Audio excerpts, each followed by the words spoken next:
A'udzubillahi minasyaitonirrajim. Bismillahirrahmanirrahim. Alhamdulillahirabbil alamin wassalatu wassalamu ala asyrofil anbiya'i wal mursalin wa ala alihi washabihi ajmain. Alhamdulillah. Assalamualaikum warahmatullahi wabarakatuh dan salam sejahtera. Selamat datang ke sembang SMB pada pagi Jumaat yang barakah ini. Terima kasih ucapkan kepada tuan-tuan dan puan yang sudi meluangkan masa untuk bersama dengan kami dalam program sembang pada pagi Jumaat yang barakah ini. Alhamdulillah. Di bulan yang mulia pula, bulan puasa kan. Okey, saya Mazaki Ajalui, merupakan moderator anda dan topik yang kita kongsikan pada pagi ini cukup menarik teman-teman, berkaitan dengan hibah. Di mana kita dua kategori hibah, itu hibah takaful dan hibah amanah, sama atau ada bezanya. Baiklah. Dan sikit makluman dengan ceramah kita pada pagi ini, itu Cik Fakhrul Razi bin Ahmad Fuad merupakan perunding Harta Pusaka Institute Islamic Financial Planner. Orangnya berasal daripada Nun di Utara Perlis. Assalamualaikum Cik Fakhrul. Waalaikumsalam. Alhamdulillah dapat kita bersama pada pagi Jumaat yang barakah ini Cik Fakhrul Alhamdulillah. untuk kita kongsikan dengan satu tajuk yang cukup menarik Cik Fakhrul. Ya, Apa bezanya? Ada bezakah takaful, hibah takaful dengan hibah amanah? Silakan Cik Fakhrul. Ya, baik. Assalamualaikum warahmatullahi taala wabarakatuh. Alhamdulillahirabbil alamin wassalatu wassalamu ala asyrafil anbiya'i wal mursalin wa ala alihi wa ashabihi wa man tabi'ahum bi ihsanin ila yaumiddin. Allahumma shalli ala sayyidina Muhammad wa ala alihi Muhammad kama shallaita ala Ibrahim wa ala ali Ibrahim wa barik ala Muhammad wa ala ali Muhammad kama barakta ala Ibrahim wa ala alihi Ibrahim fil alamin innaka Hamidum Majid. Rabbi shrah li sadri wa yassir li amri wa hlul 'uqdatam min lisani yafqahu qawli. Alhamdulillah. Terima kasih kepada Encik Zaki atas kata-kata aluan, dan pertamanya saya nak ucapkan terima kasihlah kepada pihak SNB atas jemputan pada pagi ini untuk sama-sama kita bincangkan, kita sama-sama belajar apakah yang akan kita bincangkan, iaitu hibah, berkaitan dengan hibah, secara khususnya perbezaan ataupun persamaan antara hibah takaful dan juga hibah amanah, ataupun dalam perbincangan ini amanah saham nasional berhad lah. Ya. Dan sebelum itu saya juga ambil kesempatan lah untuk kita sama-sama mengambil peluang. Pada hari ini kita dah 23 Ramadan ya. Ya. Kita dah berada di fasa yang terakhir pada bulan Ramadan. Dan juga kebetulan hari ini hari Jumaat pula, hari yang penuh dengan barakah. Jadi kita perbanyak-banyakkanlah selawat seperti mana anjuran yang telah disampaikan kepada Nabi sallallahu alaihi wasallam. Nabi katakan, "Man shalla alayya wahidatan sallallahu alaihi asra wa hattu anhu asra khati'at." Nabi katakan, barang siapa yang berselawat kepada aku satu kali saja, maka Allah akan membalas selawat kepada si peselawat itu sebanyak 10 kali.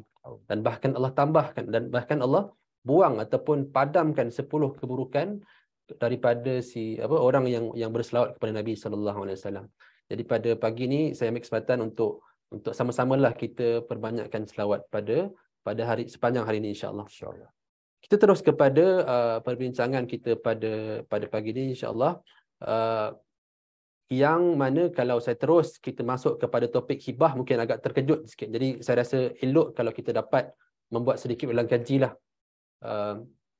Kenapa sebenarnya hibah ini diperlukan? Apa objektif para sarjana Islam mencipta ataupun membuat satu inovasi baru dalam muamalah Islam, iaitu hibah, produk ataupun instrumen hibah.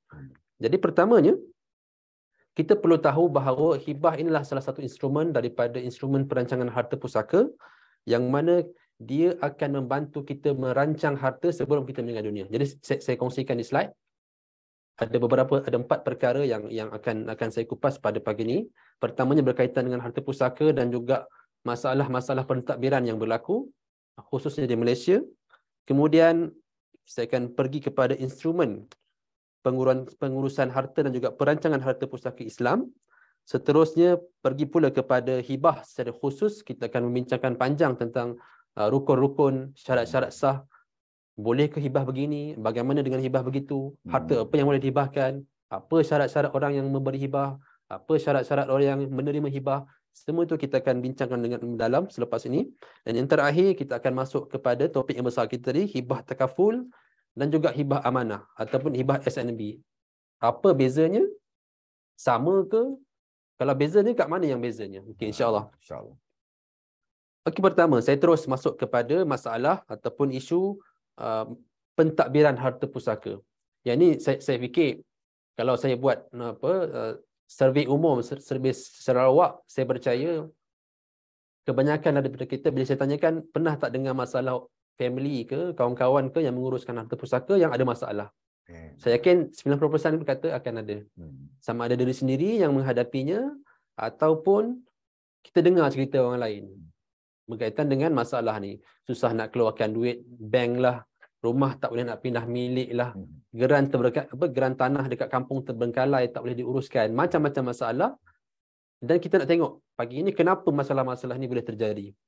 Kalau kat sini saya kongsikan keratan-keratan akhbar, beberapa lah antaranya, ini pun agak lama juga ni, yang di hadapan tu,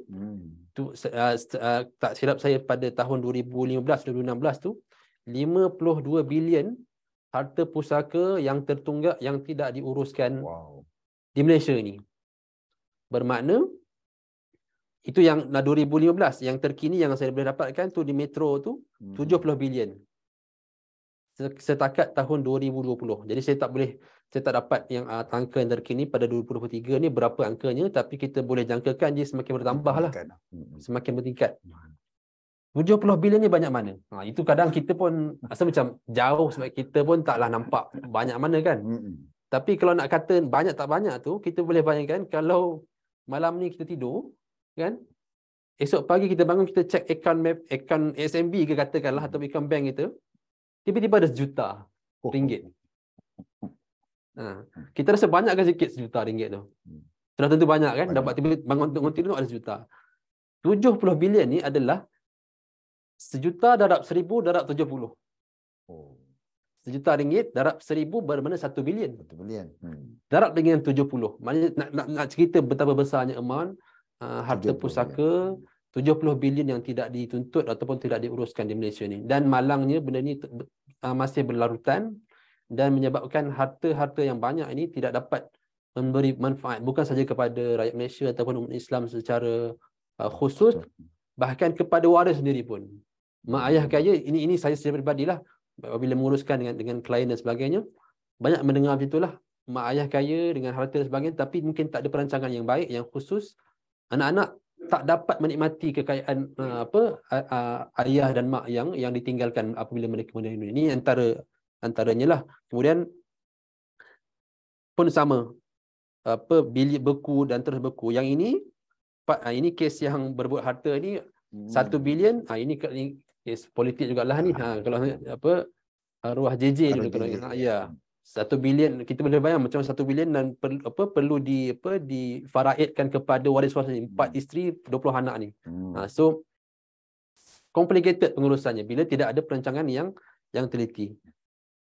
Kenapa boleh tak ada perancangan itu? Ini saya kongsikan, kalau boleh nampak di slide saya, proses secara ringkas yang saya boleh rangkumkanlah bagaimana sesebuah aset ataupun sesebuah harta itu menjadi beku dan terbengkalai. Pertamanya, apabila berlaku kematian, semua harta-harta yang kita miliki yang berada pada atas nama kita akan terbeku secara automatik. Apa maksud beku ni sendiri?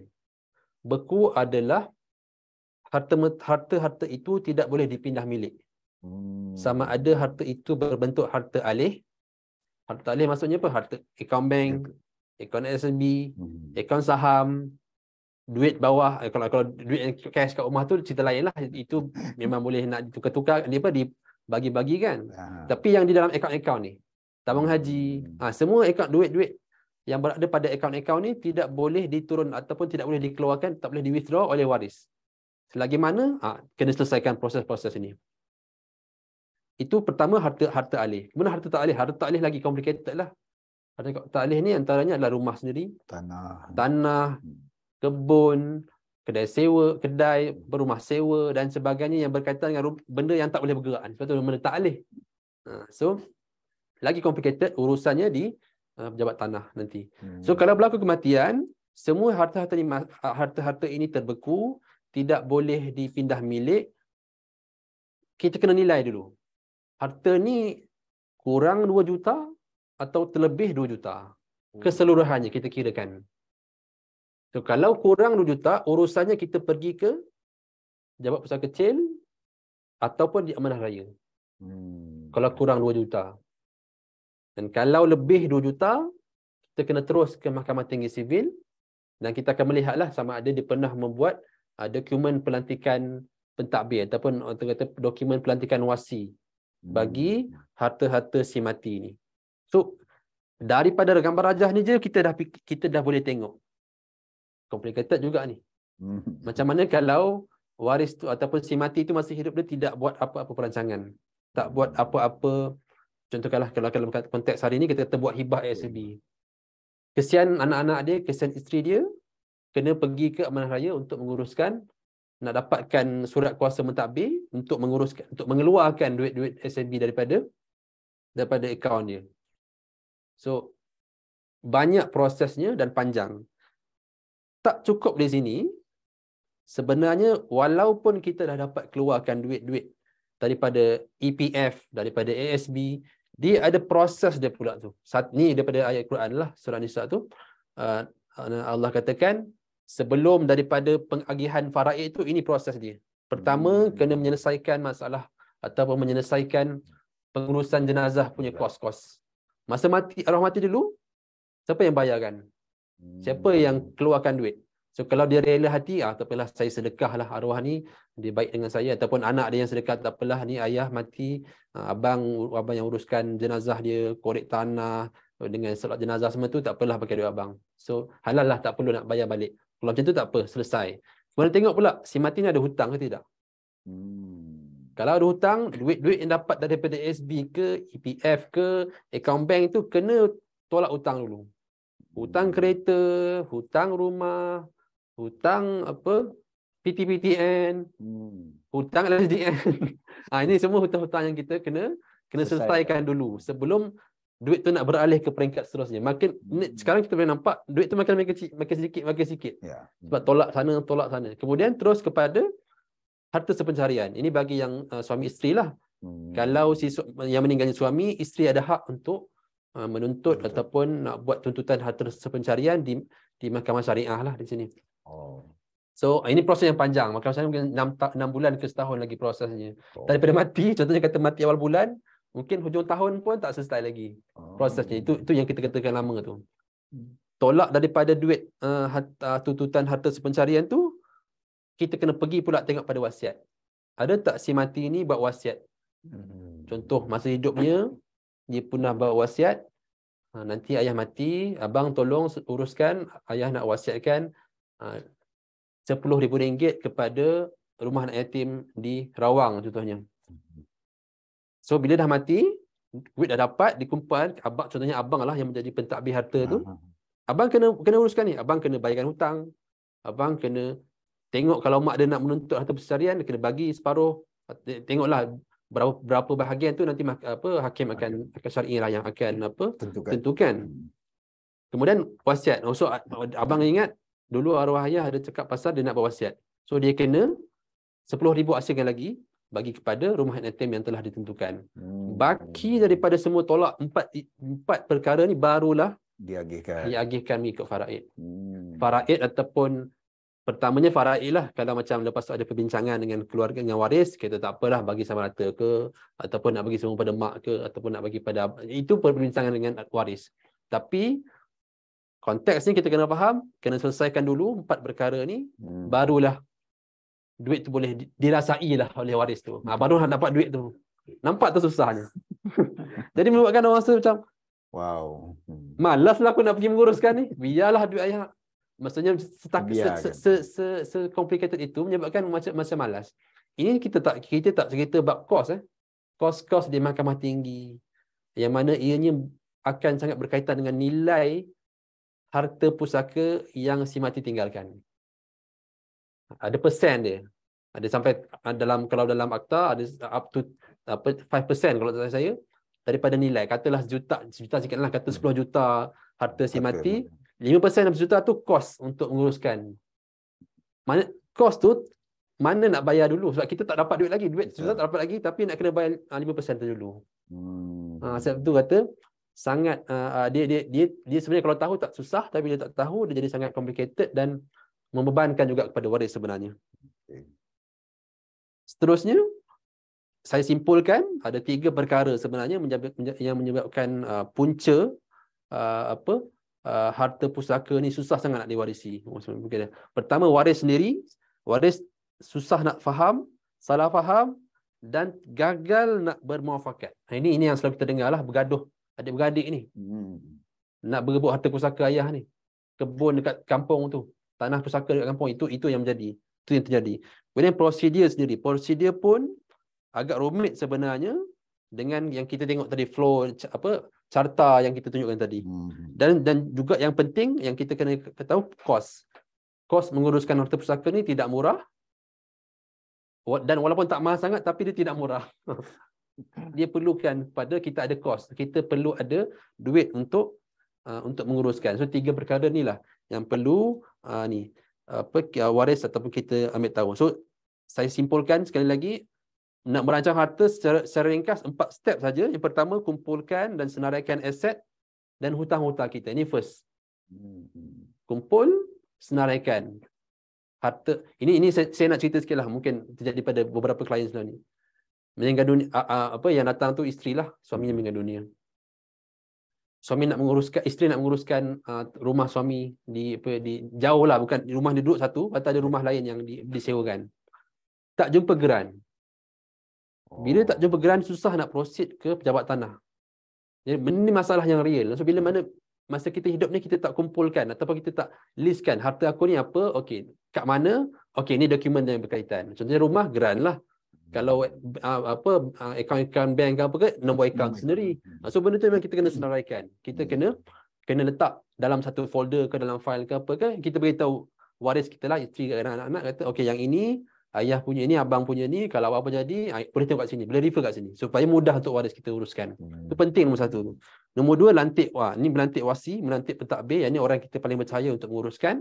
Yang ketiga, adakan dokumentasi yang kita akan bincang tadi, berkaitan dengan hibah, berkaitan dengan wasiat. Yang terakhir, liquid asset, yang mana yang duit ni lah yang boleh digunakan untuk menguruskan kos. Yang mana nanti saya akan bawa di hujung nanti, bagaimana hibah amanah ni boleh jadi salah satu instrumen untuk kita selesaikan yang nombor 3 dan nombor 4 tu nanti. Okey. Kita masuk kepada instrumen perancangan harta yang ada di Malaysia ni. Biasanya kita akan bincang pada 3 benda lah. Pertama, wasiat. Kedua, hibah. Dan yang ketiga, amanah.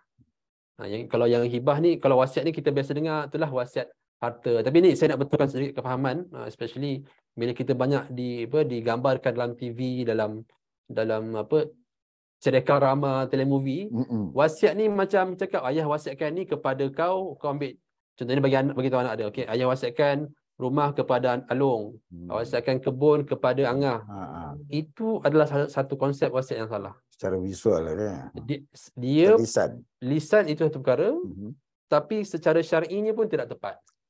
Wasiat ini yang sebenarnya kalau di Malaysia dibahagi 2.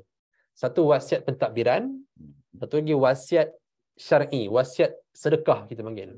Wasiat pentadbiran ni kita melantik, okey, hari ayah melantik abang untuk menjadi pentadbir harta ayah bila ayah tak ada nanti. Itu wasiat juga.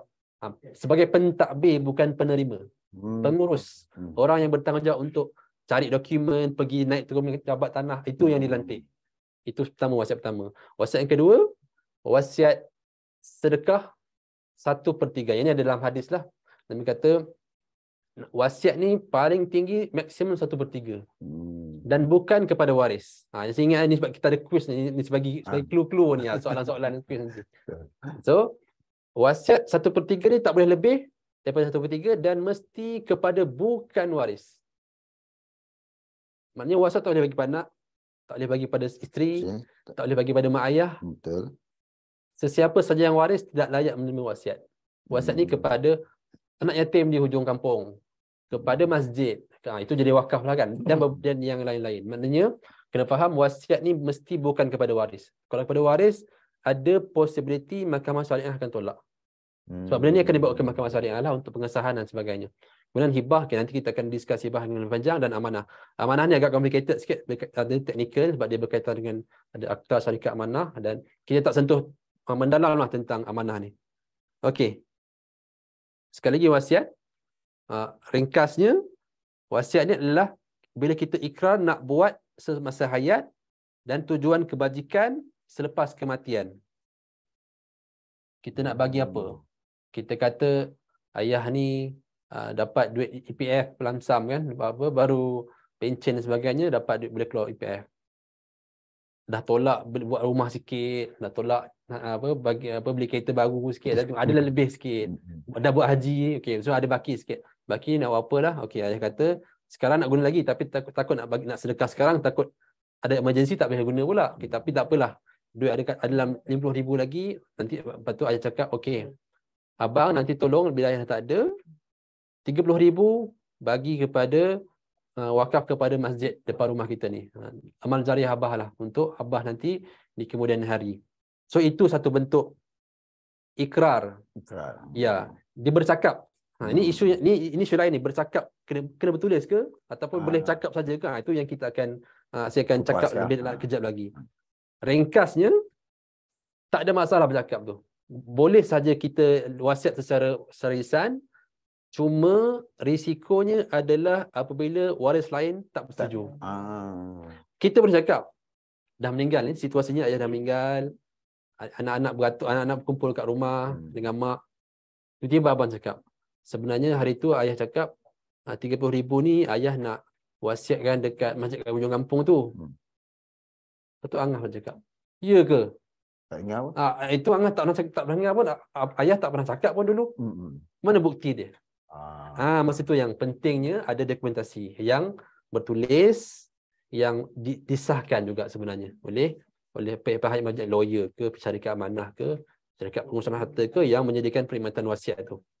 Saya ingat ASB pun ada juga, Amanah Raya ada, Tabung Haji pun saya ingat ada juga. Banyaklah sekarang, banyak agensi-agensi yang menyediakan perkhidmatan wasiat ni, dapatkan perkhidmatan kat situ.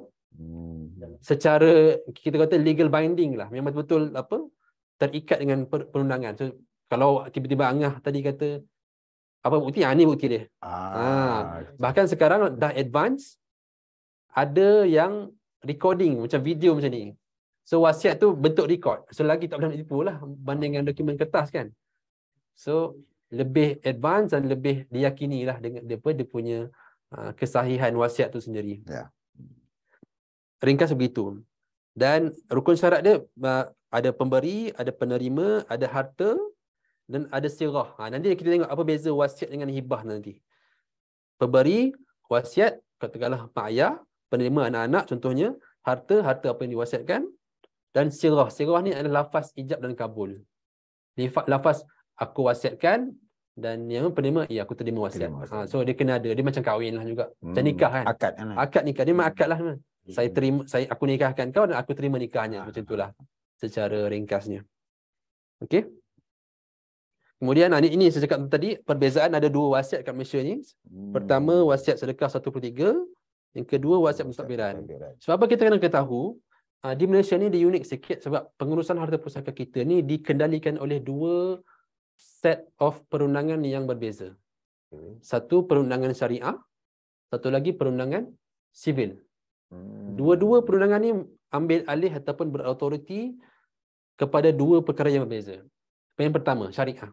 Apa undang-undang syariah buat dekat pengurusan harta pusaka? Pertama, dia menentukan siapa yang dapat, berapa yang dia dapat. Kelayakan dia. Contoh, si ayah mati. Seorang suami lah mati, meninggalkan isteri, mak ayah dah tak ada anak perempuan 2, anak lelaki 2. So mahkamah syariah yang akan tentukan. Isteri dapat berapa? Anak lelaki dapat berapa? Anak perempuan dapat berapa? Itu yang kita panggil apa? Faraid. So faraid. Mahkamah syariah akan keluarkan sijil faraid untuk bagi tahu lah dekat orang, okey, ini sijil faraidnya, ini bahagian mak, ini bahagian anak-anak. Kemudian anak-anak fikirlah macam mana nak bahagikan sama rata ataupun tidak. Itu untuk pengurusan harta pusaka yang dikendalikan, yang diambil alih ataupun dikendalikan, yang berautoriti oleh perundangan syariah. Perundangan sivil pula, dia menguruskan pindah milik tadi itu. Kalau katalah tadi kita dah tahu ayah berapa bahagian, mak berapa bahagian, anak-anak berapa bahagian, tetapi turun milik harta tu tak berlaku di mahkamah syariah, dia berlaku di mahkamah sivil. Maksud saya bukan mahkamah sivil, perundangan sivil.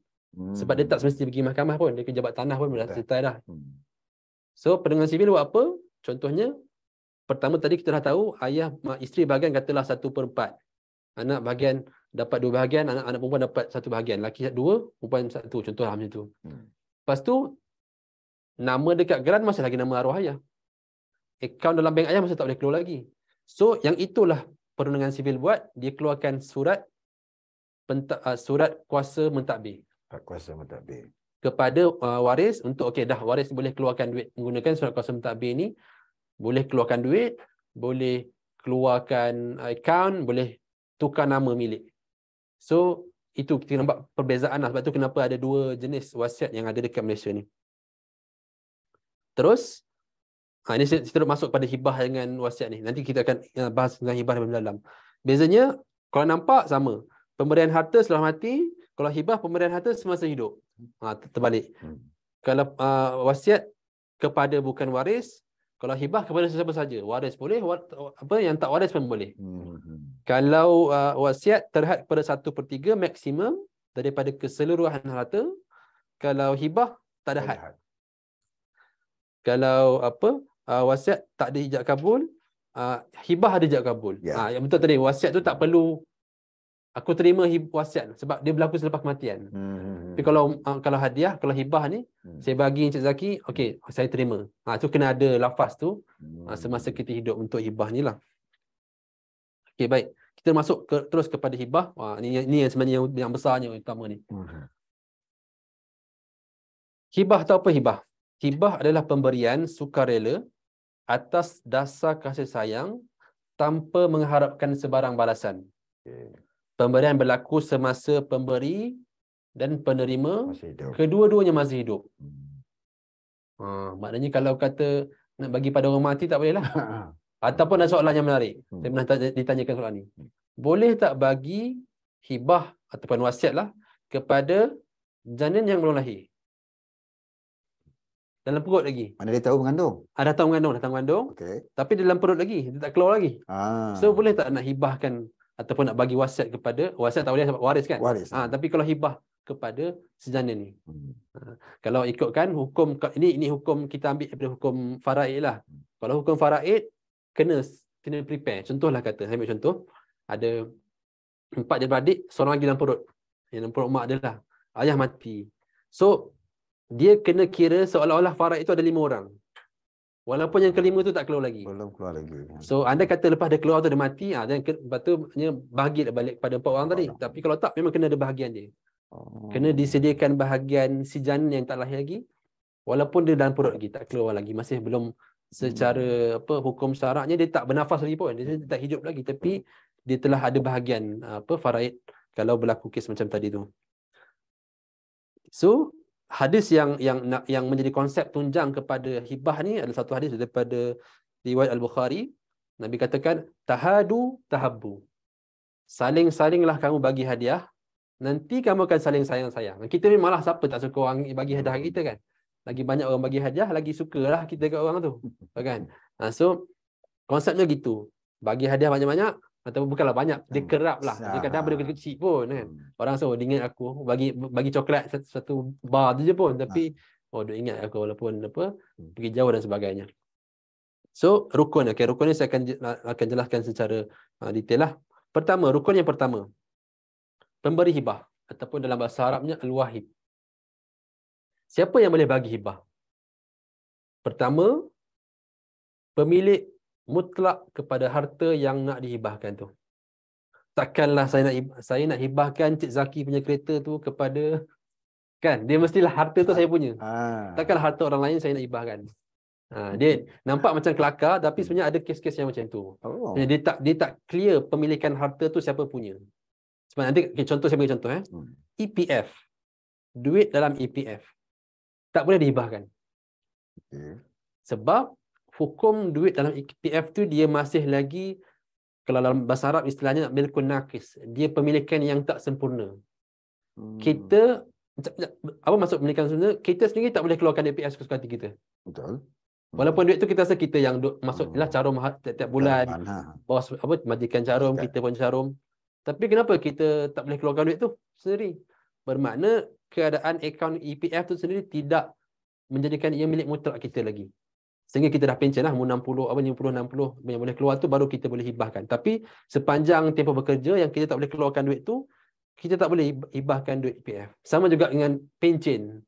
Tak boleh nak hibahkan pencen. Pencen tu tak ada lagi, nanti akan datang. So, ada beberapa jenis harta yang walaupun pada secara mata zahirnya kita nampak macam, ni kan aku punya. Kenapa aku tak boleh hibahkan? Sebabnya macam tu. Sebabnya pemilikan kita tu tidak sempurna ke atas harta tu. Itu yang pertama. Yang kedua, mukallaf. Dia mestilah otak dia betul lah. Kadang orang gila tak boleh nak hibah. Dia boleh terima tapi dia tak boleh memberi. Orang gila macam OKU ke ataupun anak lah, contohnya ada anak-anak yang OKU kan. Kalau yang OKU fizikal okey, tak ada tangan, tak ada ini OKU mental. OKU mental macam mana dia nak hibahkan? So tak boleh. Tapi dia boleh terima. Kemudian melakukan hibah dengan sukarela. Ini yang dimasukkan pada definisi tadi. Hibah tu mesti diberikan secara sukarela, bukan siapa-siapa paksa. Bukan kata ayah nanti hibahkanlah rumah tu kat abang nanti bila ayah tak ada. So dia tak boleh macam tu. Dia tak boleh secara paksa. Kemudian syarat yang kedua, penerima hibah al-mauhub lahu. Orang yang menerima harta tu. Ringkas, basically sesiapa saja boleh terima harta hibah. Siapa sahaja yang berkelaikan untuk memiliki harta. Sekiranya bukan mukallaf, belum mukallaf, contohnya hibah kepada anak berumur. Baru 8 tahun, 10, 9 tahun. Tak boleh berfikir secara waras lagi macam nak ngurus. Dia dapat ayah yang bagi 100 ribu. Mana nak tahu apa? Kan? So kena ada pentadbir harta lah. Yang pemegang amanah yang menguruskan harta bagi si penerima tadi. So mana kata apa, tak ada masalah untuk kita hibah kepada anak berumur pun. Ataupun kepada OKU macam saya cakap tadi. OKU itu boleh juga terima hibah. Tapi macam tadilah, kita kena lantik pemegang amanah bagi anak yang OKU tadi tu. Kemudian yang ketiga, harta yang kita nak hibahkan. Ini yang mungkin berat sikit bincangannya. Harta yang kita, pertama tadi yang saya cakap tadi, perbezaan milkut tam dengan milkut nakis, ada cerita kat situ. Okey, pemilikan yang sempurna. Harta yang kita ada tu mesti milik kita sempurna secara 100%-nya. Baju ni saya punya, jadi saya boleh bagi. Handphone saya punya, saya boleh bagi. Tapi benda yang bukan saya punya, walaupun nampak zahirnya macam saya punya, saya tak boleh bagi. Macam tadi dah, macam EPF, macam duit gratuity lah, pencen. Kalau pencen kan ada gratuity kan. Dan pencen sendiri, apa lagi contohnya lain. Contoh, ini satu contoh yang real. Ada satu kes juga, sebuah rumah yang ada nama 5 orang nama. Ini masalah, ini antara masalah yang real berlaku. Ayah mati, bila meninggal dunia, anak-anak kata okeylah kita bagi sama rata, semua nama letak dalam gandang tanah. Nampak macam bijak bagi sama rata, tapi sebenarnya tak bijak sangatlah, sebab pening kepala nak urus 5 nama dalam tanah ni. So bila ada 5 nama, katalah seorang tu kata saya nak hibahkan bahagian rumah saya dekat anak saya. Dah macam mana dia nak hibahkan apa? Ruang tamu. Nak hibahkan tandas, nak hibahkan bilik. Maksudnya dia tak boleh nak dipecahkan bab rumah sebiji. So benda-benda macam tu yang perlukan penjelasan lah, pemilikan yang sempurna tadi. So itu yang pertama, itu yang saya patah balik, harta yang suci. Dia kena suci lah, bukan harta rasuah ke, harta curi ke apa ke, tak boleh nak dihibahkan. Ada masa proses ijab kabul, saya beri, saya terima tu kena ada. Tak boleh. Ada satu kisah zaman Nabi, dia nak hibahkan unta dia yang dah lari. Saya nak hibahkan unta saya kepada awak. Mana untanya? Unta dah lari. So pandang kalau jumpa nanti adalah. So tak boleh macam tak tu. Boleh. Dia kena benda tu ada kat depan mata masa berlaku proses tu. Macam rumah, tak perlulah rumah, mungkin kunci rumah simboliknya. Kunci rumah ataupun dokumen rumah dan sebagainya. Lepas tu milkut tam tadi, pemilikan sempurna dan bernilai. Kat sini ada soalan lah, maksudnya adakah kalau kita hibahkan, contohlah najis yang menjadi baja tu, kira boleh hibah tak tu? Bernilai tak dia tu? Najis ni secara mata zahir kita nampak macam dia macam kotor dan tak ada nilai, tapi dia mungkin boleh jadi baja yang boleh buat duit juga. So dia masih ada nilai. So maknanya boleh lah untuk najis yang menjadi baja ni tadi. So apa-apa saja harta yang bernilai, yang kita rasa bernilai dan penerima tu pun rasa bernilai, kita boleh hibahkan kepada penerima, siapa-siapa sajalah. Kemudian lafaz yang penting, kena ada lafaz ijab, yakni lafaz kita memberi, dan lafaz qabul. Lafaz kita menerima, penerima menerima. Ringkas, yang terakhir ni sirah ni yang unik, yang tak ada pada wasiat tadi. Qabat. Obat. Sebutannya qabat ataupun bahasa Melayu dia mungkin tak tepat sangat saya translate, tapi bukan serah terima secara langsung. Contohnya kalau macam saya dengan Cik Zaki sebelah ni, saya kata saya nak hibahkan tab ni kepada Cik Zaki. Saya kata saya terima. Pelakuan memberikan, saya menerima tab ni adalah tu nama dia qabat. Maksudnya secara fizikalnya berlaku benda tu. Saya nampak ni, dan ada dua orang saksi. Dia kata proses serahan secara langsung yang dihibahkan kepada penerima yang disaksikan dua orang saksi. Dua orang saksi ni pentinglah. Lihat betul. Nanti kalau perlu dibawa ke mahkamah syariah, nanti ada kata kita akan datangkanlah dua saksi ni yang melihat kejadian qabat tadi tu. So pentinglah. Sebab hibah ni nanti saya akan tunjukkan kenapa hibah ni sangat best ataupun sangat bermanfaatlah pada pengurusan harta pusaka. Okey, jenis-jenis hibah. Umumnya kita ada 3. Kita ada hibah mutlak, kita ada hibah bersyarat, kita ada hibah amanah. Hibah mutlak ni apa? Hibah yang kalau saya kata paling basic yang kita mungkin biasa buat pun hari-hari. Kita belikan bunga dengan coklat bagi isteri. Itu hibah lah tu. Maksudnya masa hidup kita bagi. Hibah tu sendiri maksudnya pemberian, satu bentuk pemberian. Itu yang asalnya straightforward lah, tak susah sangat explanation itu. Kita just memberi dan tu menerima. Itu kadang tak perlu lafaz dah. Tak payahlah kata suami, abang beri, sayang terima. Tak perlulah begitu. Maksudnya dia tak ada kaitan dengan, dia tidak berkait dengan perundangan syar'i sangat. Sebab itu yang biasa normal. Yang banyak berlaku yang dua ni, bersyarat dan juga amanah. Bersyarat, dua pihak mesti masih hidup, dan tetapi pindah milik itu berlaku selepas kematian. Selepas pemberi meninggal dunia. Itu yang dimasukkan dengan bersyarat. Yang ini, kalau konteks ni, contoh yang saya bagi adalah takaful. Hibah takaful.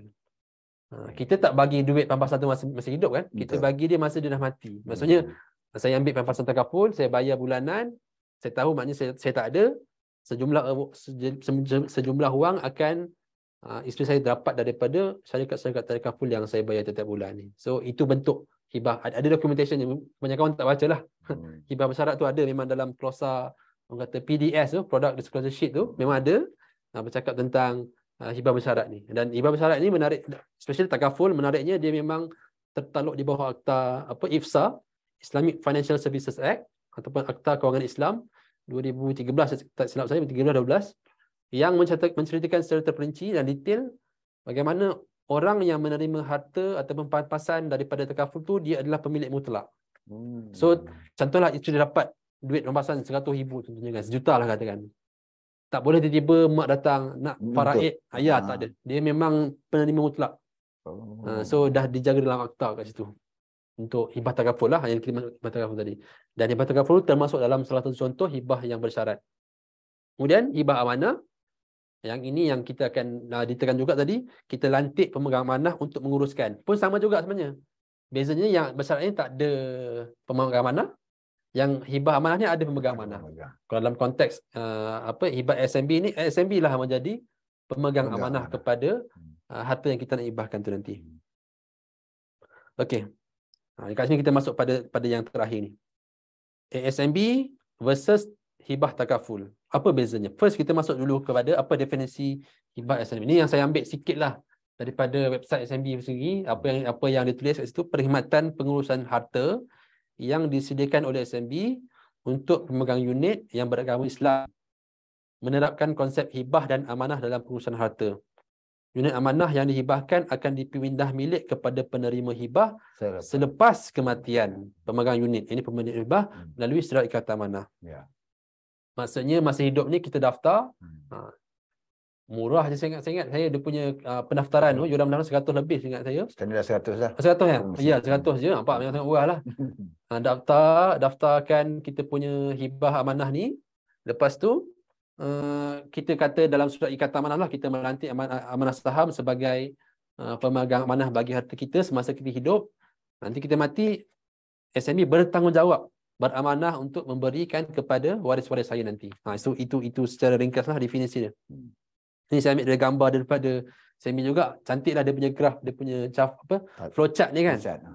Daripada pegang unit ni, pemegang unit ni maknanya pemberi hibah lah.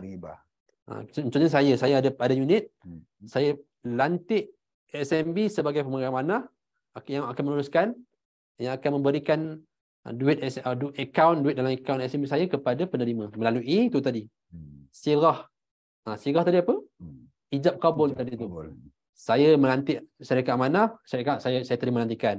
Dan juga kita ada itulah SIA tu, surat ikatan amanah. Ini memang universal lah. Mana-mana mana-mana syarikat amanah ke proses yang buat amanah akan kita buat benda sama. Dan ada akad hibahnya. Kalau kita tengok situ, dekat timeline bawah tu, semasa hidup kita akan buat akad dan SMB menjadi pemegang amanah. Bila mati, ASMB yang akan menguruskan, bagi terus direct kepada penerima. Contohnya waris lah. Jadi maknanya kalau dah dapat pada waris yang lain tak ada hak untuk menuntut faraid daripada harta yang kita dah hibahkan tu tadi. Kemudian takaful pula macam mana? Ini sebab saya nak, macam saya nampak macam soalan tu, saya nak cepat-cepat supaya kita boleh jawab soalan. Takaful pun basically pada yang sama. Kita akan berurusan dengan operator takaful. Ada banyak lah kat Malaysia ni, saya ingat ada belas sekarang ni. AIA, BSN, Etika, sekarang FWD, banyak macam-macam takaful yang ada. So mana-mana pun boleh, kita subscribe je dia punya plan tu untuk kita bayar sumbangan. Bezanya dekat takaful ni menarik, satu konsep yang menarik lah yang sarjana Islam contemporary dah datangkan inovasi. Dia kata kita buat macam tabung khairat kematian. Ini satu saya macam sampai sekarang saya macam takjub lah dengan konsep ni. Yang mana kita ramai-ramai kumpul duit dekat satu tabung. Siapa yang ada masalah kita bagi keluarkan duit itu bagi pada orang yang masalah tu. Itu konsep asas takaful, hibah takaful. So dalam konteks ini ramai-ramai bayar bulanan, sumbangan, kita istilah sumbangan lah, sumbangan bulanan ataupun tahunan. Tiba-tiba ada seorang tu meninggal dunia, okey, keluarkan duit sejumlah amount daripada tabung yang kalau dalam ni istilah dia tabaruk fund lah. Tabaruk fund ni keluarkan bagi pada si mati, pada waris si mati. So itu yang kita maksudkan dengan hibah takaful tadi tu. Apa beza dia? Okey, persamaan dia dulu. Apa persamaan hibah dengan SMB ni? Ni ada banyak lah. Pertama, saya bacakan. Boleh letak sesiapa saja sebagai penerima hibah. Hibah takaful ke, hibah amanah ke, sama dua-dua. Letakkan waris boleh, letak waris pun boleh. Semua boleh. Harta hibah diterima selepas pemberi mati. So dah mati baru dapat duit tu lah. Tu yang kadang ada kes juga. Ni kes jenayah lah jadinya. Dia minta tolak kes bunuh lah, maknanya membunuhkan itu semata-mata. Ni kalau tengok cerita Mak Sadah banyak lah jadi dia beli insurans. Dia tahu dia nak bunuh, katalah ni laki bini lah kan. Bini dia beli insurans untuk nama atas nama laki dia. Lepas tu dia bunuh laki dia. Dapat duit insurans kat dia. So ni kes jenayah lah. Sebab tu dia dapat harta tu selepas kematian. Kemudian yang ketiga, harta hibah terkeluar daripada senarai harta pusaka si mati. Ini yang saya katakan tadi. Bila kita dah hibahkan harta tu, waris-waris lain yang walaupun berhak dalam hukum faraid dapat harta, tapi dia tidak berhak ke atas harta hibah. Sebab harta hibah ni dah terkeluar daripada senarai harta pusaka. Kemudian sama-sama kena penuhi rukun dan syarat, dan proses proses ni sangat cepat. Kalau saya dalam website SMB tak sampai sebulan pun boleh keluarkan duit daripada SMB punya account lah. Dalam tempoh 21 hari. 21 hari, ya betul. Lagi cepat 21 hari, tak sampai sebulan. Takaful pun lebih kurang sama jugalah, 21 ke 30 hari tempohnya tu. So maknanya senanglah, meninggal dunia, bulan depan dah ada cash. Fast, yang saya kata fast cash tadi, dana pantas.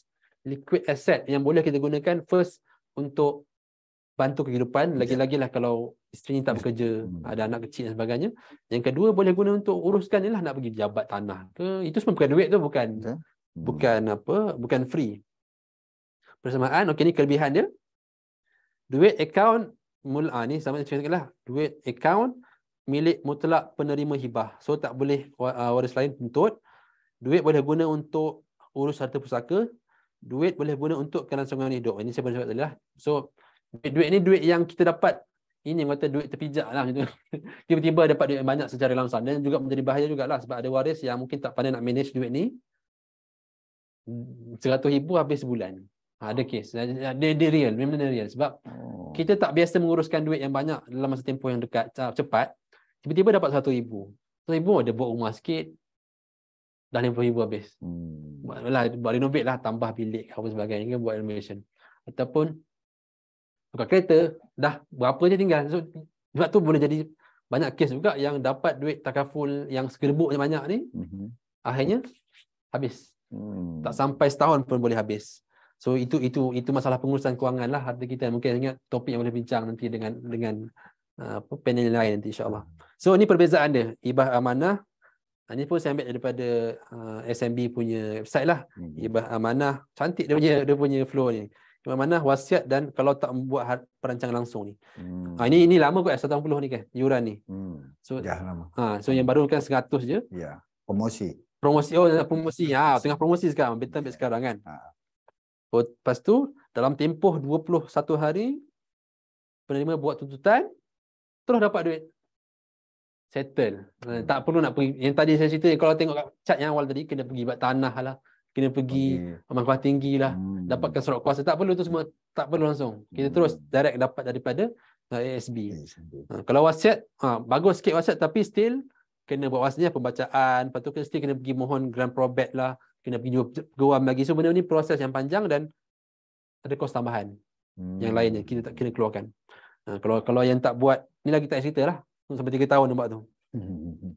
So 3 tahun ni normal lah. Mesti yang paling awal saya pernah tengok dan pernah handle kan 6 bulan ke setahun. Itu pun lama lah sebenarnya, 6 tahun. Kan macam mana nak kalau yang memang susah tu memang susah lah nak menguruskan tu. So normal macam tu, tapi 3 tahun ni yang normal. Yang paling awal tu ingat 6 bulan ke setahun lah yang boleh. Kemudian okey, beza dia macam mana? Beza dia ini yang saya boleh senaraikan. Yang pertama, takaful tak payah lantik. Tak wajib lah lantik. Boleh tak ataupun tak boleh. Lantik pun boleh, tak lantik pun tak apa. Tapi SMB wajib lantik SMB sendiri sebagai pemegang amanah.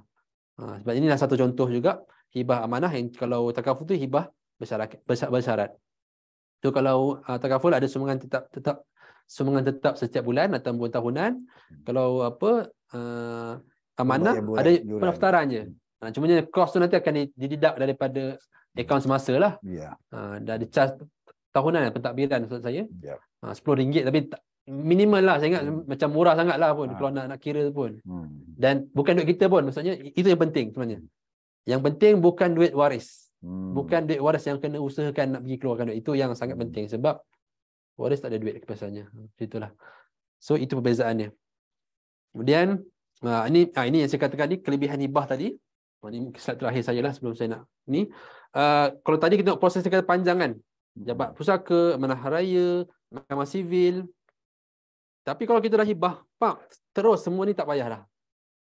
Harta tu terkeluar. Aset yang kita hibahkan tu tak perlu dah pergi lalu proses-proses tadi tu.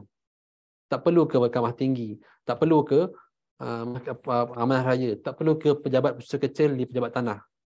Terus boleh dapat ke waris melalui sama ada kalau pegang mana lah. Kalau daripada takaful tadi mungkin dari operator takaful tu direct terus kepada si penerima, isteri dan sebagainya. So begitulah ringkasnya. Sebab saya nak tengok banyak soalan tu, saya mungkin tak sabar jawab soalan tu. So terakhirnya inilah, maksudnya begitu besarnya manfaat hibah yang telah ada sekarang ni. So saya fikir malang lah kalau kita tak ambil manfaat daripada instrumen yang kita lah sedia ada, elok ni, ambil peluang ramai-ramai. Kalau kita tahu ada akaun hibah yang kita ada akaun duit dalam akaun SMB kita, buat hibah cepat-cepat. Sekarang pun ada wakaf, saya ingat kan, wakaf yang wakaf SMB macam-macam lah. Kalau download, saya tengok ada promo tadi tu, download lah apps tu. Saya pun memang ada dalam handphone saya. Macam-macam nak auto labur, semua mudah lah kat situ. So sekarang itu saja dari saya. Mungkin saya serah kembali kepada Encik Zaki lah untuk teruskan sesi kita. Alright, dan pada pagi ini kepada anda yang bersama dengan kami, anda layak menerima e-sedia penyertaan Jadi kepada anda, silalah scan QR code yang tertera di skrin untuk melayakkan anda menerima ECJ penyertaan, dan anda bolehlah ajukan kepada bahagian HR anda untuk melayakkan mendapat training hours, insyaAllah. Alright, kita ECJ penyertaan. Okey, kita kembali, kita buat promo dulu sikit rasa ringkas. Di SMB sekarang ni terdapat promo-promo yang menarik untuk layak menerima hadiah-hadiah seperti simpan Baganza, di mana anda hanya perlu simpan dalam ESB atau ESB2 sehingga RM1,000 dalam tempoh pasar kempen untuk peluang menerima hadiah-hadiah yang cukup hebat. Nun, kereta tu ada 3 biji tu banyaknya. Alright, dan seterusnya simpan Baganza online juga. Menawarkan hadiah hantu elektronik menariknya berupa barangan-barangan gadget labur minimum serendah RM500 dalam mana-mana unit amanah ESMB secara online melalui My SMB, online banking, kios SMB ataupun ATM terpilih. Layak menerima hadiah-hadiah tu dia, barangan gadget. Orang tu bukan hadiahnya. Ini tadi yang kita kongsikan tadi, hadiah paling terakhir. Hadiah terakhir paling manis iaitu untuk menerima yuran pendaftaran hibah amanah secara percuma. Okay, boleh dapat percuma sekiranya anda melabur serendah RM20,000 ataupun promosi serendah RM100 sehingga hujung tahun ini bagi pendaftaran perkhidmatan pewarisan ESMB. Minta dikongsikan dengan Cik Pakru tadi. Alright. Okey, dan untuk makluman juga, alright, daftar pewarisan di portal MySMB atau cawangan SMB berhampiran. Dan yang ni paling menarik, ESMB 2, ESB2 dan juga ESB telah dinaikkan daripada RM200,000 ini menjadi RM300,000. Had pelaburan ESB dan juga ESB. Teruskan untuk bersama dengan kami dalam peluang-peluang yang disediakan oleh SMB. Okey, ada peluang ini untuk tambah pelaburan sambil pulang. Wow, untuk menangi Toyota Cross atau Toyota Yaris menerusi kempen simpan Baganza yang sedang berlangsung. Wow, cukup hebat Cik Bakrul. SMB kepada pengambil ini teruskan untuk bersama kami menyimpan ESB dan ESB 2. Okey. Alright Cik Bakrul. Wow, sudah dalam WhatsApp kita nampaknya bertalu-talu ni. Okey, saya pergi kepada peserta yang pertama, datangnya daripada Zoom, saudari Sabrina dengan tuan. Bagaimana dengan WhatsApp yang ada bank tawarkan? Letak penama sebagai pelaksana dan menyenaraikan waris-waris termasuk peratusan harta untuk diterima. Adakah itu WhatsApp sedekah ataupun WhatsApp pentadbiran? Silakan Cik Man. Okay, baik. Terima kasih kepada Puan Sabrina atas soalan yang diajukan. Ringkas jawapan dia, ya. Maksudnya dia merangkumi kedua-dua jenis wasiat lah. Wasiat sedekah pun ya, wasiat pun pentadbiran pun ya. Sebab apa? Pertama, dia dah letakkan penama tadi. So penama tu yang bertindak sebagai pentadbir lah, pentadbir harta. Dan sesama dia juga terus letaklah peratus ni siapa ni berapa. So dia dirangkumkan sekali lah. Dan kebiasaannya memang kebanyakan agensi ataupun bank ataupun syarikat yang menawarkan wasiat ni memang akan buat sekali kedua. Dia jaranglah buat asing. Cuma tadi saya punya penerangan tu lebih kepada nak faham fungsi kedua-dua tu berbeza. Betul. Tapi dalam konteks realitinya, kebiasaannya penawaran wasiat ataupun produk wasiat ni biasanya dibuat sekali bersama lah. Jaranglah orang buat wasiat pentadbiran semata-mata ataupun wasiat sedekah semata-mata. Okey, itu dah jawapan daripada Cik Pakul Sabrina. Memang iya. Okey, panjang sikit daripada ZM ni. Kisahnya pula sedang sebidang tanah kebun getah milik arwah bapanya. Okey, semasa hidup saya balik ke kampung untuk tujuan tukar nama pemilikan, tapi tidak berjaya kerana tanah tersebut masih status milik kerajaan dan belum boleh tukar milik kepada arwah. Alright, permohonan milik tanah mesti belum 5 tahun dia tahu. Selepas kejadian tersebut, tukar nama arwah kepada saya hingga arwah meninggal, tanah tersebut masih tidak bertukar milik. Soalannya Cik Bakrul, adakah saya dapat tuntut tanah tersebut atau dah jadi harta pusaka? Sedangkan ibu dan adik-beradik yang lain tahu kisah pertukaran nama pemilikan tanah. Silakan. Panjang lagi. Pasal termiss point dia. Yang ini kes ni saya faham kebiasaan jadi pada tanah Felda. So tanah-tanah yang memang milik kerajaan memang ada isu sikit. Bila si nama asalnya lah, orang apa istilahnya? Peladak apa yang orang pertama yang duduk kat Felda tu. Peneraka, betul. Peneraka yang generasi pertama tu meninggal dunia, Okey. dia tidak boleh directly terus tukar nama. Contoh dia duduk tanah tu kan. Dia tak boleh duduk terus pada anak dia.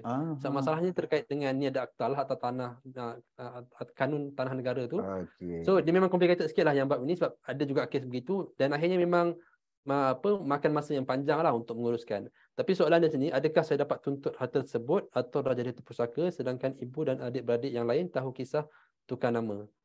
Ini memang last sekali balik kepada budi bicara ahli keluarga lah. Maksudnya asalnya ayah dia nak bagi nama dekat dia, tapi sampai ke sudah saya tak bagi sebab masalah tukar nama. Lagi pula memang masih hidup, susah nak tukar nama kalau mereka mati. Lepas tu pula status tanah tu pula yang menjadikan dia persoalan, yang tak boleh nak tukar nama. Tiba-tiba ayah pula mati. So bila mati, secara automatiknya dia hukum faraid. Itu yang dia kata tadi, adik-beradik semua nak minta juga. So dia pun sepatutnya tak boleh, sebab itu ayah dah bagi aku masa ayah hidup dulu. Tapi dekat-dekat geran nama ayah lagi. So ini komplikasi dia lah. Ini antara masalah dia lah. So soalan tu saya pun tak boleh nak jawab secara, sebab ni teknikal. Dia jawapan dia tu. Nak dapat tuntut tu memang kena pergilah ke unit pusat kecil lah. Ni kalau saya rasa ni pejabat tanah pusat kecil untuk dapatkan guide yang langsung lah daripada pegawai di sana. Sebab saya faham, jadi memang isu biasanya macam itulah tanah felda, ayah nak bagi masih hidup tapi tak boleh. Lepas tu ayah pula mati. Bila ayah mati, waris lain ada hak juga pusaka. So by default legally harta tu masih lagi harta ayah dia masih hidup, tapi disebabkan ayah dia dah bagi secara lisan. So ni masalah tak ada ni kan, tak ada documentation. Cakap lisan dia kata nak bagi anak dia. So tapi waris lain tak setuju dan ini last kali pertama budi bicara dengan waris lah, adik-beradik dengan ibu dengan adik-beradik, dan urusannya di pejabat tanah tu lah, kena selalu follow up situ lah. Okey, JM tu dah jawapan Encik Fakrul ni masalah tanah peneraka ni. Okey, tak apa. Kita bagi kepada dalam FB, kita ada di Angeline Leong. Kalau orang tu mati tapi dia tidak buat harta pusaka kepada penjaga, penjaga boleh memohonkah? Atau adik-beradik orang mati tu boleh mohon dapat saja terus? Okay. Soalan yang tepat. Boleh lah. Jawapan dia boleh. Memang okey. Memang dia masa meninggal dunia. Contoh saya meninggal dunia, saya tak buat apa-apa perancangan, saya tak lantik pentadbir, tak buat wasiat, tak buat hibah, apa-apa pun saya tak buat. Tiba-tiba saya mati. Kalangan waris, mereka kena bersepakat, kena muafakat.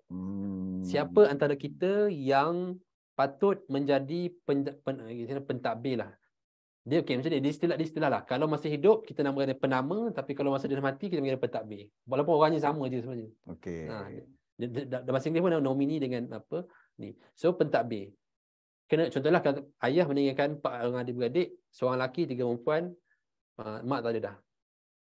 So by default kita akan fikir abang je lah yang uruskan. Betul.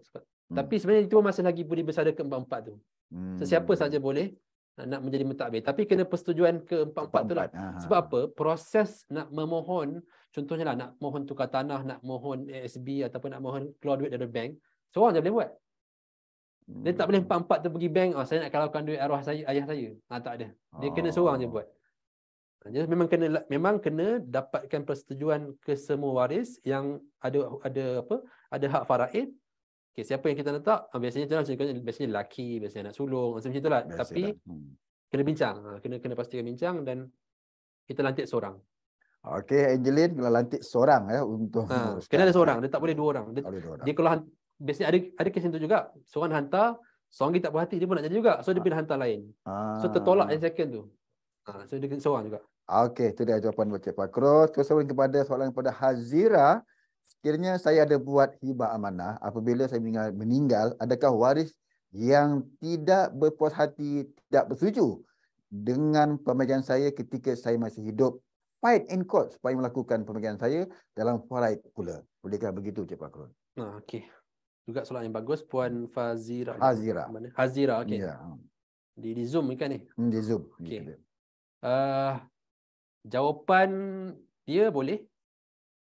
Tapi sama ada dia buang masa. Okay, hibah ni pun kita kena faham lah. Macam saya cakap tadi, hibah ada macam-macam jenis. Kalau hibah yang contohnya saya dah bagi handphone ni masih hidup saya dah bagi Cik Zaki. Okey. Tiba-tiba ada orang, tiba-tiba Fight nak. isteri saya datang.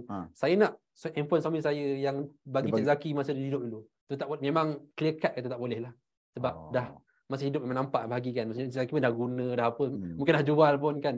So yang itu clear cut lah, tak ada siapa yang boleh nak fight. Tapi yang hibah yang saya faham kat sini mungkin hibah rumah, hibah SMB, hibah takaful. Yang ini ada akta-akta yang berbeza-beza lah yang akan mengawal selia pengurusan ni. Kalau hibah takaful macam saya cakap tadi, memang tertakluk di bawah Islamic Financial Services Act yang mengatakan penerima hibah adalah penerima mutlak dan tidak boleh dicabar oleh waris-waris faraid yang lain. So katakanlah ni sebab Puan Hazra tak mention hibah apa ni. Hibah apa? Dia cakap hibah amanah. Hibah amanah. Okey, sorry. Hibah amanah ni mungkin menunjuk kepada SMB lah. SMB lah. Kalau SMB tak boleh lah. Tak boleh. Sebab kita dah ada dalam SMB pun ada kontrak, dan memang hibah amanah ni tertakluk dengan Akta Syarikat Amanah untuk saya. Betul. Memang dah ada dalam peruntukan perundangan yang mana penerima adalah penerima mutlak dan tidak boleh dicabar oleh waris-waris yang lain. Tapi itulah masalah cabar ni, bagi saya simple lah. You nak cabar boleh cabar, tapi macam 100% you kalah. Especially kalau yang dah clear cut macam amanah ataupun takaful. Sebab dah dilindungi bawah akta. Tapi sebab kita ni negara demokrasi, so boleh je lah nak pergi kita upah lah lawyer, tapi rugi duit bayar upah lawyer, rugi duit dengan mahkamah. So dah tahu kalah, tak payah nak lawan lah situ dia. So kalau soalan Puan Hazira tadi, kalau hibah amanah SMB, insya-Allah tak boleh di-fight lah macam tu. Okey, itu dia jelah hibah amanah tidak boleh di-fight. Boleh nak fight boleh, tapi tentu kalah katanya. Okey. Alright, kita pergi kepada saudara Haikal Nazari. Okey, hibah yang kita ambil dengan syarikat takaful perlu ada ijab kabul juga ke? Dia macam 50-50 tadi tu. Okey. Yes. Ijab kabul tadi tu okey, sebab kita dah bila dah advance ni, ijab kabul tu kadang-kadang berlaku dalam bentuk lain. So kita nak faham ijab kabul ni saya beri, saya terima. So dalam konteks sekarang, dia punya pelaksanaan dia boleh jadi kita sign tu. Itulah ijab kabul kita. Kita sign dekat dokumen yang kita subscribe takaful tu. Itulah dia jenis bentuk ijab kabul. Okey. Kita pergi kepada Facebook, datangnya pada Khairul Anwar. Ya, Angelina kita dah jawab. Okey, Assalamualaikum Tuan. Untuk hibah amanah, adakah aset yang dihibahkan hanya duit yang berada di SB saja atau semua harta lain seperti rumah, kereta dan sebagainya? Silakan. Okey. Ini saya kena betulkan juga kefahaman tentang definisi ni. Hibah amanah adalah sejenis hibah. Maksudnya bentuk. Sebab ada bentuk hibah amanah, ada bentuk hibah bersyarat, ada bentuk hibah mutlak. Yang kita discuss tadi berkaitan dengan hibah amanah, tapi lebih khusus hibah amanah saham Nasional Berhad. So takut kadang orang keliru. Disamakan hibah amanah tu dengan hibah amanah saham Nasional Berhad. Walaupun hibah amanah SMB itu adalah salah satu daripada amanah, hibah amanah. So kalau yang ditanya tu maksud dia, soalan dia, adakah kalau kita buat hibah amanah SMB maksudnya kita buat duit saja? Memang betul lah. Betul lah. Dia tak termasuklah kita kata kita buat SMB, tak masuk kereta, tak masuk rumah. Ya. Yang itu kena pergi buat hibah kat tempat lain lah. SMB tak buat benda tu kan? Ya, betul. Okey. Okey, itu dia. Cik Khairul. Okey, kita pergi kepada Zira Rostam. Ditanyakan, saya nak bertanya berkenaan dengan proses sebelum pengagihan harta pusaka. Sekiranya pasangan suami isteri bercerai, kemudian salah seorang meninggal, tidak lama kemudian. Okey, si bekas suami meninggal ataupun telah berkahwin baru. Wow. Bolehkah bekas isteri mati menuntut harta pencarian? Tempoh pencarian 2 tahun. Pencarian, okey. Ini kes yang complicated. Saya tak pernah handle tapi pernah dengar kes macam ni. Dah bercerai. Lepas tu meninggal. Yang suami pun sebelum meninggal pun dah kahwin dengan orang lain. So nak tuntut harta pencarian. Harta pencarian ni itulah kita mungkin tak didedahkan dengan ilmu ni. Dia bukan semestinya dah meninggal yang baru tuntut pencarian. Bercerai pun boleh minta harta pencarian. Mana kata bercerai macam ni cara perempuan, contohlah ni tak tahulah kisah dia ke ataupun kisah orang lain ke. Okey. Isteri tu bercerai dengan suami. Lepas dia tunggu lepas meninggal baru dia nak tuntut harta pencarian. Sepatutnya masa bercerai tu lagi dah boleh tuntut dah. Supaya lebih mudah prosesnya. Ni dah berkahwin, lepas tu bercerai, lepas tu dah kahwin lain, lepas tu meninggal. Dari sudut boleh tak boleh tu kena ke mahkamah syariah. Saya pun nak kata tu pun tak boleh, tak yakin nak kata boleh tapi prosesnya tu memang perlu melalui peguam syar'i yang akan handle lah kes-kes macam ni, sebab dia bukan sangat berkaitan dengan harta pusaka, berkaitan dengan tuntutan harta pencarian. Oh, Dia okey. itu nak kena faham. Harta pencarian itu hanyalah satu proses je daripada proses nak lalu pengagihan harta pusaka, yang mana dia boleh jadi juga bukan nak tunggu mati baru tuntut harta pencarian. So kalau kebiasaannya tu lah, macam kita minta, kalau nak minta tu minta dia masih hidup lagi. Dah mati ni sebab nanti ada isteri yang baru tu pun ada tuntutan harta pencarian juga. So dia akan redundant. Redundant. Okey, Puan Zira, saya rujuklah dengan Mahkamah Syariah untuk dapatkan orang kata mendapatkan maklumat yang lebih tepat dengan tuntutan pencarian. Okey, kita pergi kepada Roshani Muhammad Ali, bertanyakan mengenai dengan bagaimana dengan loan dengan bank, boleh ke dihibahkan? Boleh dihibahkan. Maksudnya nak hibahkan loan tu, maksudnya dia pinjam duit, duit tu dia nak hibahkan. Okey. Ini pun satu soalan yang okey, saya pun nak proses je soalan. Maksudnya kita buat personal loan, kita dapat duit, duit tu kita nak hibahkan. Sepatutnya tak ada masalah. Sebab duit tu duit kita. Cumanya dia ada loan tu, dia isunya lain. Dia ada banyak loan ni. Loan financing loan ataupun loan SMB dia lain. Ini maksudnya tu mana tu ni saya pun nak kena clear juga ni. Yes. So secara ni yang umum lah, bukan SMB punya financing tu. Betul. Kita buat loan lah, kita financing lah kan, Islamic punya. So financing ni secara umumnya kalau dia buat Islamic financing, dia buat dapat sejumlah duit dan dia nak hibah, dia nak bagi orang lain, tak ada masalah. Tapi still dia tak dia kena selesaikan dia punya hutang tu. Betul. Sebab tak boleh lah nanti bukan kawan yang dihibah. Dia macam ni tau. Saya nak cuba faham. Saya takut dia nak hibahkan loan tu kepada orang dan orang tu bertanggungjawab untuk selesaikan finance tu. Itu yang tak boleh. Faham tak maksud saya? Kalau dia nak hibahkan boleh, tapi dia still kena uruskan hutang yang bayar tu dia yang kena, bukan orang tu. Okey. Alright, Cik Roshani. Okey, kita pergi kepada Facebook Nurliza Muhammad. Assalamualaikum. Soalan saya tentang hibah amanah. Saya ada 4 orang anak dan nak buat hibah amanah kepada anak-anak saya sama rata itu 25%. Ni hibah SMB lah ni. Seorang daripada jumlah SMB saya katakan 300k. Selepas ditolak kos pengurusan oleh SMB sebagai pemegang amanah, adakah baki jumlah duit yang ada tersebut akan seterusnya dibagi sama banyak antara 4 anak tersebut? Saya suka dengan Puan Nurliza ni soalan dia tu, dan jawapan pendek dia ialah kan, kita tolak dulu kos-kos yang berkaitan di SMB. Cumanya bila bercakap tentang sama rata ni, saya teringat satu hadis daripada Nu'man bin Bashir. Ketika ni dah ada hibah ni, walaupun namanya bukan hibah lah. Satu hari Bashir, bapak dia lah, yang sahabat namanya Nu'man. Bashir ni dia nak bagi harta kepada Nu'man, semua harta dia. Dia nak bagi mungkin ada rumah, duit sikit apa ke, dia nak bagi kepada Nu'man. Tetapi isteri kepada Bashir, mana mak Nu'man lah, dia tak setuju dengan cara suami dia tu, Bashir tu, sebab dia kata kita kan ada anak-anak yang lain. So takkan semua nak bagi dekat Nu'man saja seorang. So tak adil kan. So benda ni, kes ni jadi macam ada perdebatan sikit, dia bawa kepada Nabi. Bila datang kepada Nabi, Nabi tanya, kau ada anak lelaki lain tak, ataupun kau ada anak-anak yang lain tak? Kata ada. Kau bagi tak harta yang sama juga kepada anak lain? Tak, semua bagi kepada Nu'man. So Nabi kata, aku tak redha lah, aku nak, kalau boleh nak bagi hibah ataupun nak bagi harta tu, bagi semua sama rata. Nu'man pun dapat, anak lain pun dapat. So konteks yang Puan Nurliza ni maksudnya sangat bagus lah, dia punya praktis dia, kena bagi tu bagi sama rata kalau nak bagi. Sebab kita kembali kepada konsep asas yang menjadi pada hibahnya adalah tahadu tahabbu.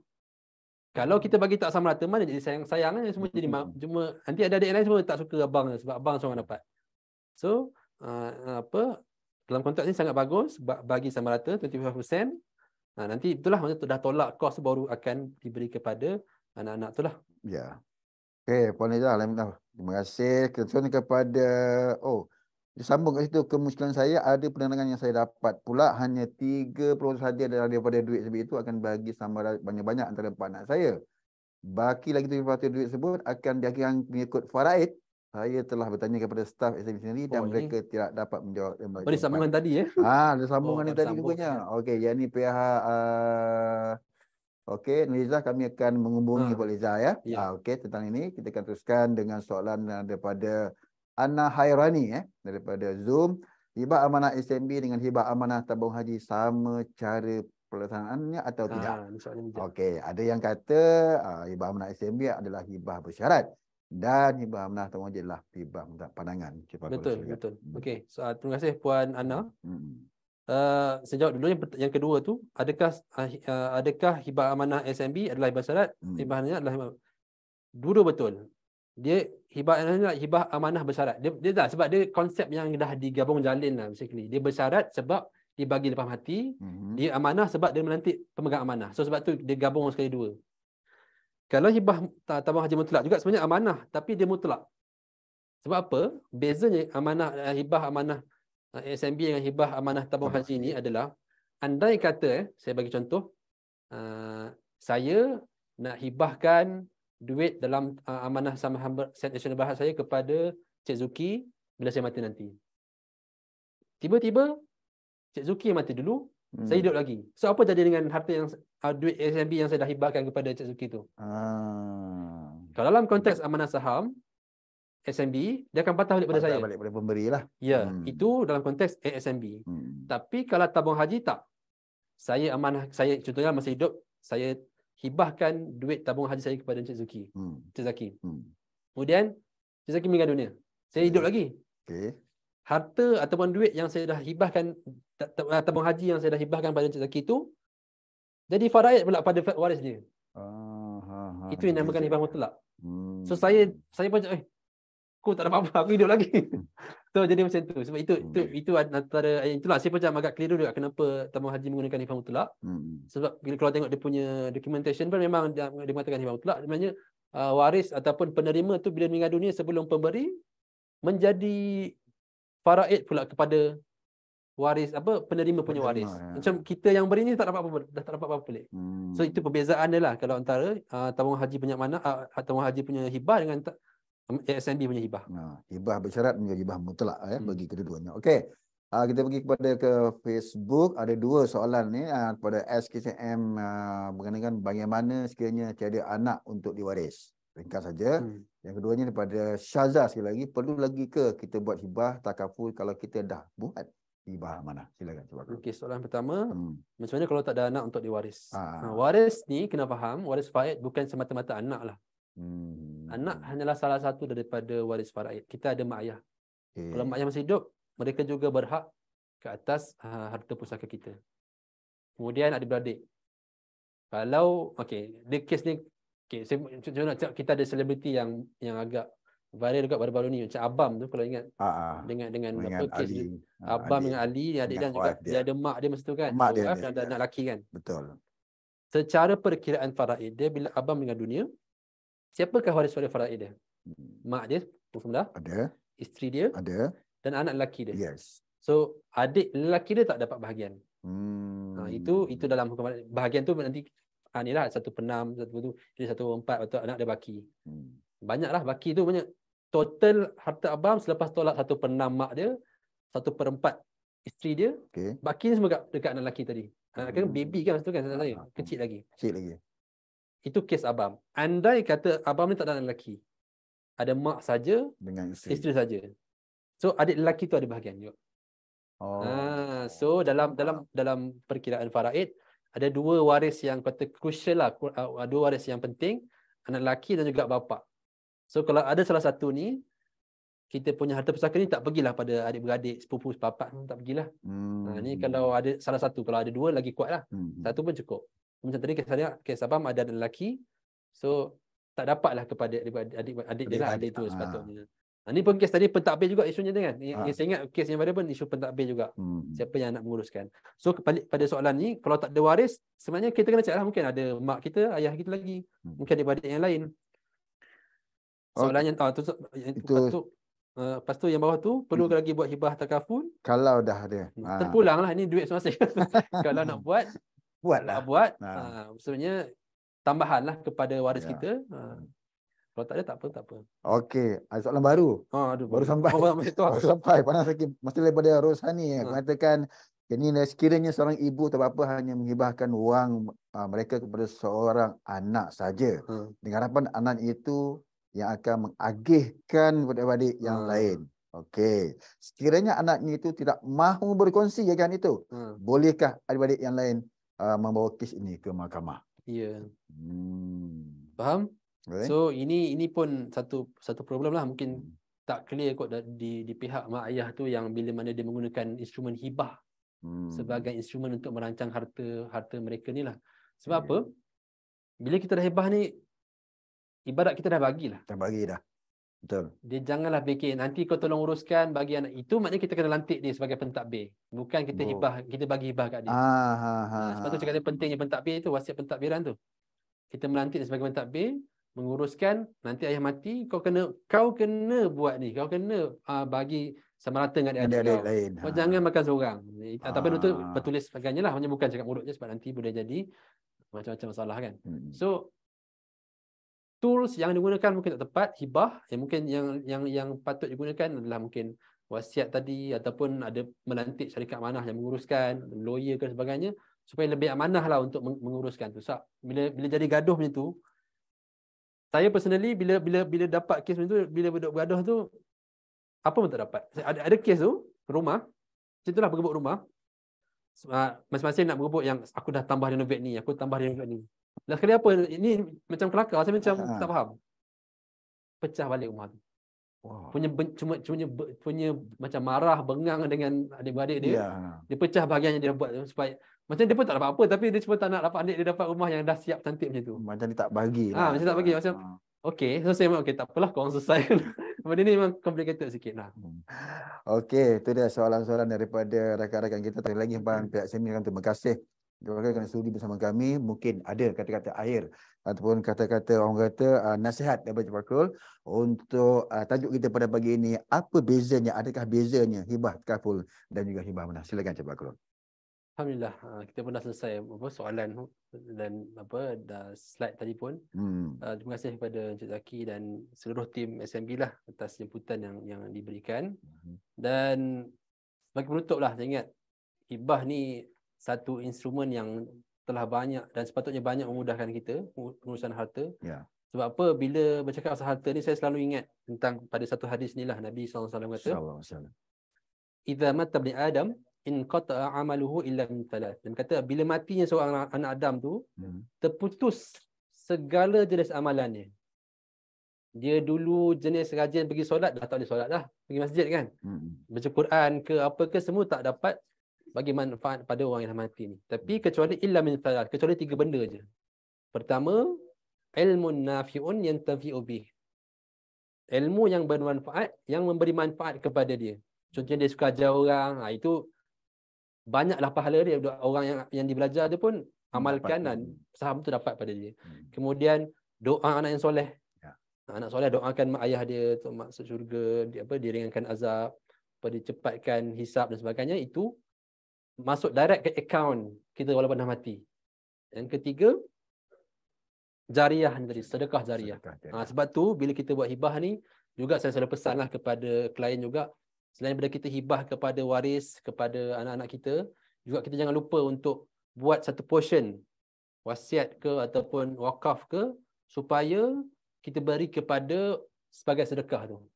Tak kisahlah sebagai untuk masjid ke rumah yatim. Banyaklah sekarang, banyak tempat-tempat yang kita boleh buat, sebab yang kita bagi sebagai wakaf itulah yang akan jadi, orang kata silent investment, passive investment kita bila kita mati nanti. Kita dah mati pun duk masuk je akaun pahala dalam akaun kita walaupun kita dah tak ada. So kembali kepada hibah tadi, gunakan hibah ni sebagai platform yang baik untuk kita merancang harta, dan jangan lupa untuk menguruskan harta kita dengan cara yang berhemah, insya-Allah. InsyaAllah. Terima kasih Cik Fakrul di atas perkongsian kita pada pagi ini.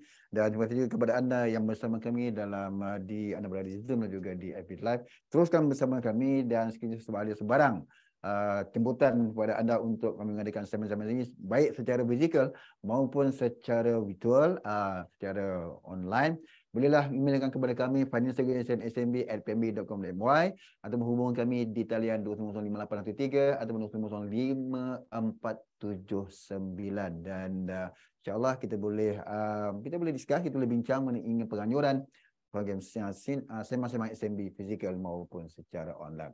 Terima kasih lagi kepada Cik Fakrul, terima kasih juga kepada anda. Dan lagi bagi pihak SMB, ingin mereka mohon maaf kepada anda dan juga keluarga sekalian kami terdapat sebarang kesilapan teknikal yang berlaku pada hari ini.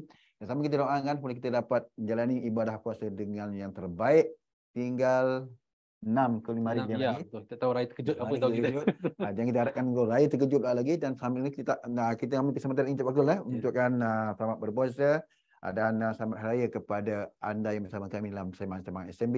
Terus semoga anda ceria-ceria untuk dalam kehidupan anda seterusnya. Dan kami sudahi dengan wabillahi taufiq wal hidayah.